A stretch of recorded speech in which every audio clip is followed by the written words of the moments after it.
All right, guys, let's take a look at a 30-degree coordinate points. We hit on a 45-degree coordinate point in the previous video. Now we want to figure out what are the coordinate points for 30 degrees, which is pi over 6. Now, one thing that I really want you guys to understand, and I want to correct myself from the previous video, was the fact that if you have a radius of length 1, the short side of a 30 to 60, 90 degree, the short side is half of your radius. So the good news that this is actually just 1/2.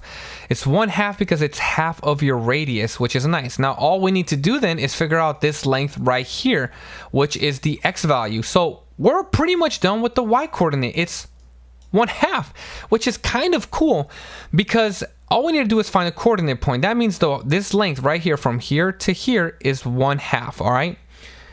That's just the facts of a 30, 60, 90 degree triangle, by the way. Just, I don't want to rush anything. The short side is always half of your radius. And because the radius is always 1 for the unit circle, that means that this is 1/2. Now we got to figure out this length, and we'll just do SOHCAHTOA. I mean, not SOHCAHTOA. We'll do Pythagorean's theorem. L squared plus 1/2, boom, squared is equal to 1 squared.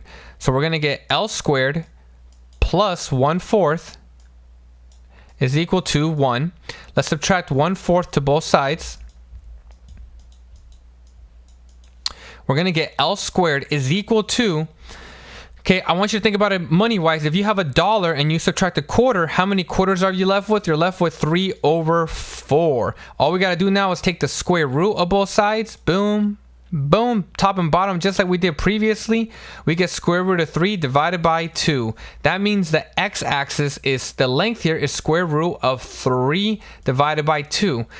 It should be less than 1, but pretty close to 1. So if we actually go up here and type in square root of 3 divided by 2, we get 0.866. You can see this length right here is 0.866. Now we obviously in math, the more advanced we get, we want to keep it from decimals and more exact, which is why we'll keep the square root of 3/2. Now, what is pretty nice here is if I draw a triangle here, guys, this length here is 60 degrees, right? This is 60 degrees right here. So if I draw, let me choose a color. If I draw this triangle here, boom, this is 60 degrees right here. I'm sorry if this looks a little confusing. This triangle is the same as the blue one we have over here. So this length right here is 1/2.